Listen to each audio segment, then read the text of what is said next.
მორიგი შაბათის მარში იმართება ამჯერად ძალადობის წინააღმდეგ. ქართული ოცნება ძალადობს თავისი დღე და მოსწრება უყედა, ამჯერადაც ეს მარში ეძღვნება ძალადობის მსხვერპლთა ხარდაჭერას.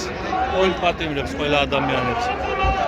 გორში ნაცემი ახალგაზრდა ყველას გახსოვთ, ეს პროცესი დახურა ოცნებამ სასამართლო პროცესი, იმიტომ რომ ხალხმა არ გაიგოს არც მოწმეების ჩვენებები, არც ბრალდების წარდგენილი ბრალდება და ასევე ჩუმადაა ყველაფერი. იმიტომ რომ ეს შინია კიდევ უფრო მეტი სიმართლე არ გაიგოს ხალხში. აბა სხვას რა უნდა მივაწეროთ პროცესის დახურვა. აი 6 პოლიციელი დაიჭირეს და 16 რო უთყამდა იმ კაცს. აი ეს ამბავი არის. მოკლედ იმის თქმა მინდა რომ ასეთი სუსტი ქართული ოცნება არასოდეს არ ყოფილა თავისი არსებობის მანძილზე. ასეთი მძიმე ზეწოლა საერთაშორისო ოცნებაზე არასოდეს არ ყოფილა, როგორც დღეს არის. ყველა ვნახეთ კობახიძემ პირდაპირ ტყუილში დაადანაშაულა სახელმწიფო მდივანი რუბიო და იქ ერთი ამბავი არის უკვე. ყველა მიხილა ევროკავშირის წინააღმდეგ არაერთი შეხტომა. ახლა უკვე ევროკავშირი განიხილავს ვიზა ლიბერალიზაციის საკითხს, რომელსაც უნდა გადაწყეთოს დეკემბერში უკვე ჯერ კომიტეტზე განიხილავენ და შემდეგ დეკემბრისთვის გადაწყდება საბოლოოდ საქართველოს დაუტოვებენ თუ არა ვიზა ლიბერალიზაციას. ანუ ევროპა იძულებული ხდება უკვე ამდენი ლოლიავის შემდეგ, რომ დაასანქციოს მთლიანად ქვეყანა. შეუწყვეტოს მას ვიზა ლიბერალიზაცია იქიდან გამომდინარე, რომ საქართველოს წარმოადგენს რუსულ ბოსებს. ევროპა თავს იცავს რუსული ბოსებს, რატომ უნდა კონდეს ევროკავშირში უვიზოთ მიმოსვლის უფლება იმ ქვეყანას, სადაც ივანიშვილის რუსული ბოსელია. ეს სავსებით ლოგიკურია და არაფერი არ გაემკუნება. პირიქით, ეს შანსი არის ჩვენთვის, რომ უფრო გამოვივიძოთ. აი 300,000 ხალხი ადამიანი, რომელიც გამოდიოდა აქციებზე და ამჯერად სახლში ზის. ისინი ხო ევროპული ინტეგრაციის მომხრეები იყვნენ. ამჯერად რატო არიან სახლში? რა გამოსწორდა რამე? ხო და რო ჩამოერთმევათ ეს 30 ევროთ ბრიუსელებში ფრენის უფლება. იქნება დაფიქრდნენ. გარდა ამისა, დიდი საფრთხე არსებობს, რომ ჩვენი ემიგრანტები, რომელიც იქ მილიონამდე არის წასული და წელიწადში 4 მილიონ დოლარს აგზავნიან, უბრალოდ გერიცხავენ აქ და უამრავ ადამიანს ათოცხლებენ, შიმშილის გარ უარ მოკვდნენ. აი ეს 4 მილიარდი დოლარი არის წელიწადში 10 მილიარდი ლარი.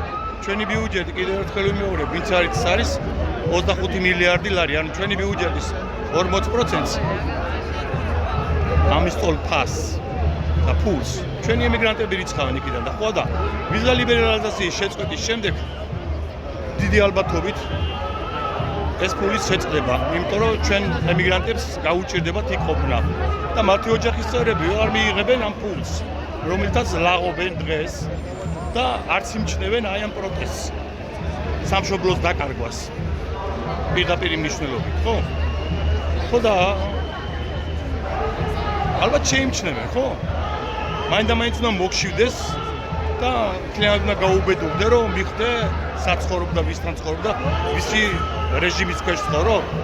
აი ამიტომაც ვამბობ, რომ ვიზა ლიბერალიზაციის შეწყვეტა ეს არის შანსი, რომ ჩვენ გავიღვიძოთ საბოლოოდ. გავიღვიძოთ. რომ მივხვდეთ სადა ვართ. ეს არის შანსი, რომ მოსახლეობა გადაიქცეს ერად და ქვეყანა ხანას დამსგავსებული გადაიქცეს სახელმწიფოდ. თითოეული მოქალაქე ძნობს პასუხისმგებლობას საკუთარი ქვეყნის მომავალზე. არც მოყოლზეც რა თქმა უნდა. საკუთარი შვილების გულისთვის მაინც უნდა გაინძრეს ხალხი.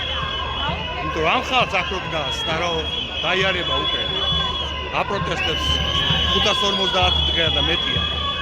როგორ გონიათ ეხალისება მომა?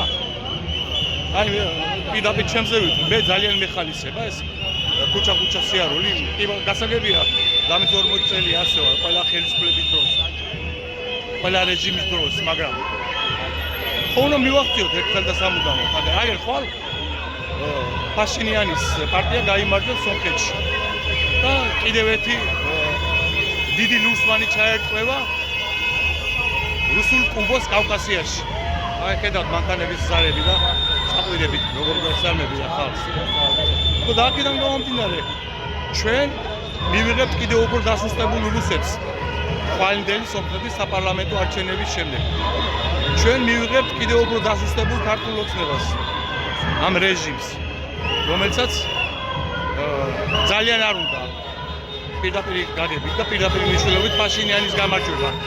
მაგრამ ხვალ გაიმარჯვებს პაშინიანი და დიდი ალბათობით საკონსტიტუციო უმრავლესობასაც მოიპოვოს. ანუ სრული კალბრაში ექნება. და ვიცოდეთ ეს ყველაფერი. აი ასე სუსტება რუსული რეჟიმი და ხალხმაც უნდა გამოიღვიძოს.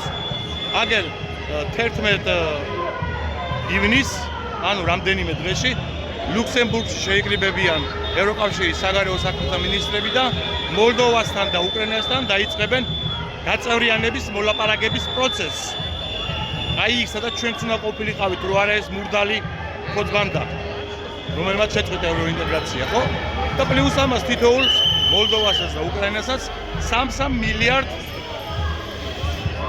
ევროს აჩუქებენ საჩუქრად, რომ მათ რეფორმებში დახარჯონ ეს პული, სოფლის მეურნეობაში, მრეწველობაში, ასე შემდეგ და ასწიონ თავიანთი ეკონომიკის დონე საშუალო ევროპულ დონემდე. მანამდე მოლდოვას კიდე 2 მილიარდი ევროს საჩუქარი მისცეს. აი ჩვენ რომ ობახიძე უпроსტად რომ 28 ნოემბერს გამოაცხადა წვეთ ევრო ინტეგრაციასო. აი მაშინ ჩვენც უნდა მოეცათ ის 2 მილიარდი. ანუ ჯამში პატარა მოლდოვა მიიღებს 5 მილიარდ ევროს. 5 მილიარდი ევრო არის 15 მილიარდ ლარზე მეტი. ნახევარი სახელმწიფო ბიუჯეტია წლიური ჩვენი. აი ეს ამას კარგავთ. აი ეს წაგვართვა ბორიამ. საჩუქრად გამზადებული ჩვენთვის პული. ეს ყველაფერი უნდა ვიცოდეთ და უნდა გამოვიდეთ და გამოვხიზლეთ. უნდა დავიწყოთ რეალური ბრძოლა საკუთარი სამშობლოს, საკუთარი ოჯახის და საკუთარი შვილების გადასარჩენად. აგერ რუსეთი დღეს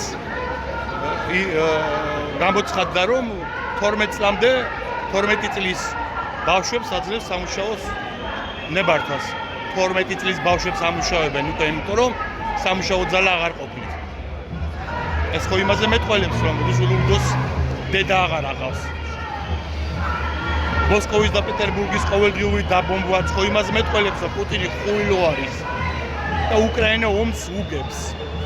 ყირიმის გზის გადაკეთვა და ყირიმის ბლოკადაში მოქცევა ხო იმაზე მეტყველებს, რომ პუტინს დედა ეხნება. მოსკოვში ბენზინის ტალონების შემოღება ბენზინის დეფიციტიდან გამომდინარე, იმიტომ რომ უკრაინამ გაუნადგურა დრონებით ნავთობმრეწველობის მესამედი. ეს ხო იმაზე მეტყველებს, რომ დედა აღარ ახავს ურდოს და ჩვენ თვალწინ ყება. აი ეს ყველაფერი იმისთვის არის საჭირო, რომ გავიაზროთ ჩვენი ბრძოლა კიდევ უფრო ძლიერი, ძლავრი და პრინციპული უნდა გახდეს.